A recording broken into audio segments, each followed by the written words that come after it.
Good evening and salutations, my GH fans.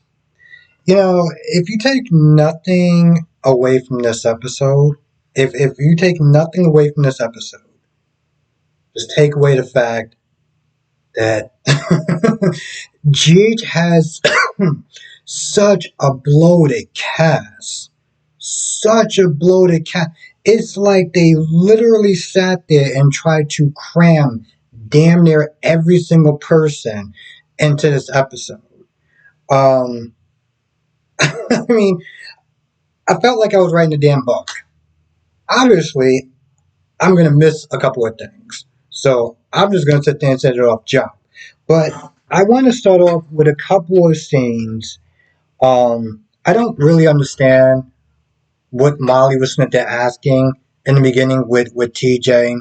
Because Molly and Sam and Alexis and Christina want to go into the void, right? And of course, you got Curtis there talking to TJ. TJ turns around and he sees Molly, right? So they all somewhat meet up or whatever, and Molly and TJ talk. And then Molly just starts asking these, or starts asking like a really stupid ass question. What are you doing here? What kind of question is that? His uncle owns the nightclub. What, what do you mean? What is he doing there? I really did not understand that. Was he not allowed to be there or something? Was he supposed to sit there and just scat the minute that you got there? I don't understand. Like, why even ask that question? But then it got to a point where he was like, hey, listen, if you don't want to be here, because she felt like this was some sort of ambush or something like that. But I'm like, again, boo, his uncle owns the nightclub.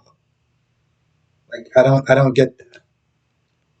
So he's about to sit there and just dash off, and she's like, I don't want you to do that. I just don't want to sit there and talk about like baby talk or whatever tonight. I don't want you to leave. So they pretty much kind of kiss and make up. Um, and towards the end, I knew they were gonna do this stupid storyline. I mean, granted, I'm already not feeling this new Christina. I'm happy that they're giving her a story. Don't get me wrong, I'm happy that they're giving the character a story. I just don't really care for the actress. Um, After she talks to Alexis about the plans for the shelter and everything like that, and getting TJ on board, she says that she's going to be a surrogate for Molly and TJ.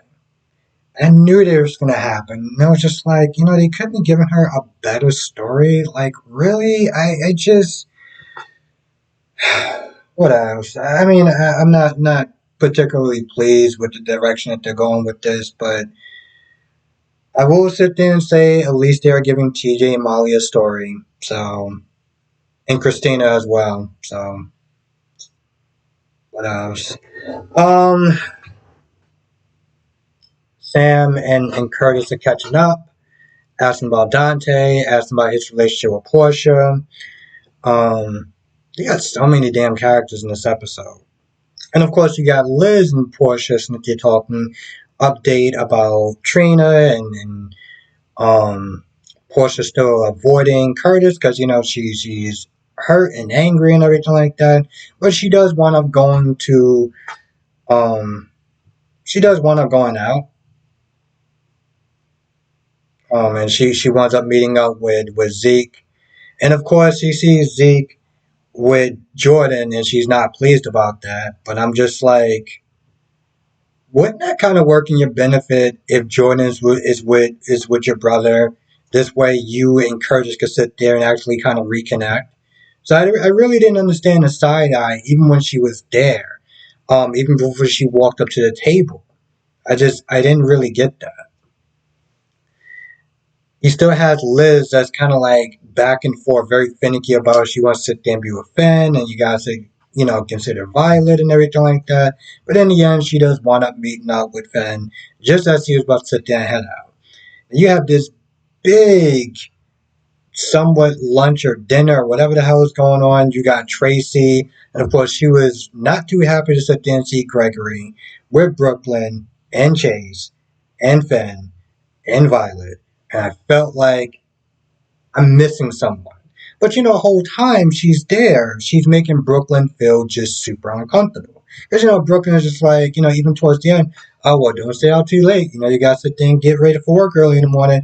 You got Gregory sitting there asking questions like, I'm surprised, you're not really doing your whole, songwriting and stuff like that. Like, what's going on? Like, I hope you don't sit there and give up that part. And the whole time, Chase is sitting there looking like there's something going on with Brooklyn. Like, I don't know what it is, but it's something that's just been off. He does sit there and ask, like, what's going on? He want answers. And I guess it's one of those things where it's like, man, Brooklyn, you should just sit there and tell the truth. Tell the truth. Own up to it. And let Chase decide if he wants to sit there and be with you. Because if Chase doesn't want to be with you, you know what? That's on him. That's on him. You did everything that you could. You didn't know that Tracy was the real reason why. You should have told him sooner, and I think that's what it really comes down to. Lie by omission is a lot. It's not something that's unforgivable, but the longer it goes on, the worse it's going to be. You got that going on. You got Sonny asking Dante to be the best man. There's kind of a joke in there where Dante's like, or Sonny's like, oh, well, you don't think that people are really going to show up to the wedding? And I'm just like, well, a lot of people that don't like Nina. So you may have a very, very, very small wedding, if that at all. And of course, Dante's sitting there asking questions like, what's going on? Like you're beefing up your security and everything like that. He's asking questions to make sure he's going to be okay. And Sonny gets defensive at first, but he kind of understands that Dante is just coming from a place of love. So he kind of wrapped things up. At some point towards the end, somebody takes a shot at Sonny. And I'm like, yo, this is crazy. Now people have said, because I didn't watch the previews. I gotta find out where these previews are for the week. And people are saying, oh, somebody's gonna get shot, who's gonna get shot? Somebody asked me that in the comment section in my live stream, and I was like, I didn't even know about that. So yeah. Now a scene or a particular part that seemed like it was somewhat out of pocket, right? Was the scene with Sonny and Anna. And I don't mean their scenes are out of pocket. I mean the fact that Anna wasn't there giving a message to Sonny, somewhat about the Pikeman deal, like, don't trust anyone new, just sit there and deal with the person that you're dealing with. And, she's like, well, I don't really want to know, but then she starts asking questions like, so, like what's going on? I'm just like, Anna, you never really want to sit there and get into Sonny's business. And Valentine. Valentine has a shade of gray. If he's not there doing some sort of, if he wants you to pass on some sort of message, obviously it's not good. So I understand that, like their relationship or whatever. I just don't understand, like, I mean, was it, I don't know. Something about the scene just seemed kind of out of pocket. And it really didn't sit there and give much to whatever was going on. Just something about a handler and don't trust a new handler. Just sit there and deal with the person that you normally deal with or something like that. So it didn't even really give much of a description. And then towards the end of the episode, somebody's not there taking a shot. I feel like that's somewhat about it. I felt like the only reason why Tracy and Gregory were somewhat civil was because of Violet. Like if Violet was not there, they probably would have really went at it. I don't know, something about this episode. It seems like there was just it was somewhat messy, right? And I don't mean like the stories were particularly messy. I mean, just like all of it being put like all there at one time just seemed like it was somewhat very crowded. Like I don't know exactly how to sit there and describe it. Like maybe it was something with productions and they had to sit there and kind of like push everything together, but it felt like it was hard to focus on the stories because there was just so much on GH. And normally, yes, there's a lot of people on GH, but for some odd reason, it seemed like it was almost too many damn people in the episode. It was like maybe some stories could have waited and just kind of had like less people in them and give them more time to sit there and flush out. So, and of course, and I totally forgot about the fact that Zeke wants to sit there and try to, have some sort of relationship with Jordan, and Jordan the whole time it's like it's very messy.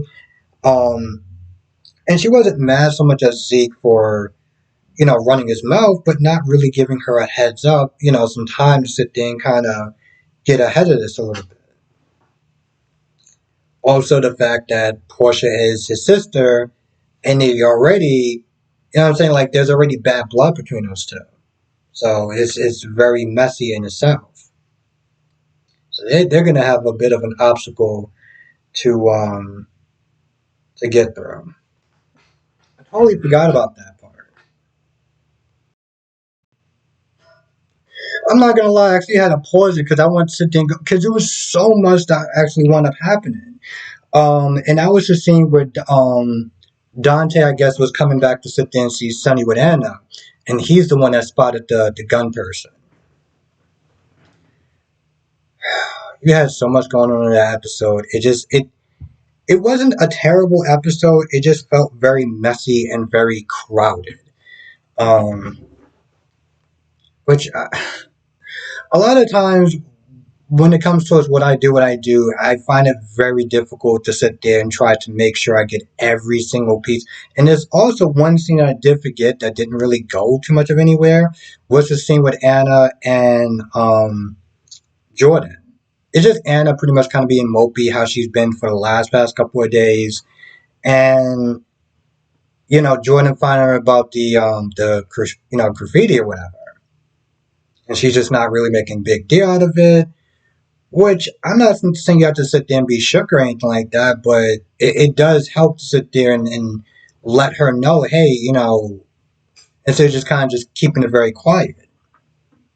And she also talks about how, not Robin, but Emma's there having a hard time, you know, coming to terms with the fact that she was a double agent.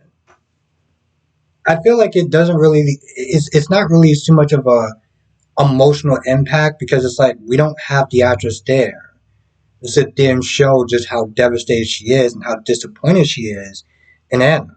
So to some extent, it's like, yeah, I feel a little bit, but I feel like it would be a bigger impact if you would actually sit there and see the scene where they're sitting there talking about it.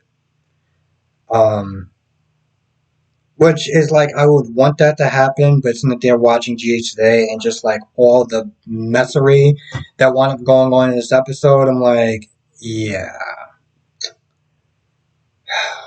I feel like that's about it. I can't really think of anything else that wound up happening. It wasn't a bad episode. It was just crowded. Just crowded. Anyway, with that being said, I'm gonna go. If I did miss something, because I know I probably missed like a couple of things, come to the live stream tonight, 8 p.m. Eastern, 5 p.m. Pacific. We'll be sitting there talking about all the shows, GH, PMB, YNR, and Days of Our Lives. We'll sit there and go over all of them. So with that being said, I'm gonna go. Thank you for watching. Stay safe, and I'll see you in the next video.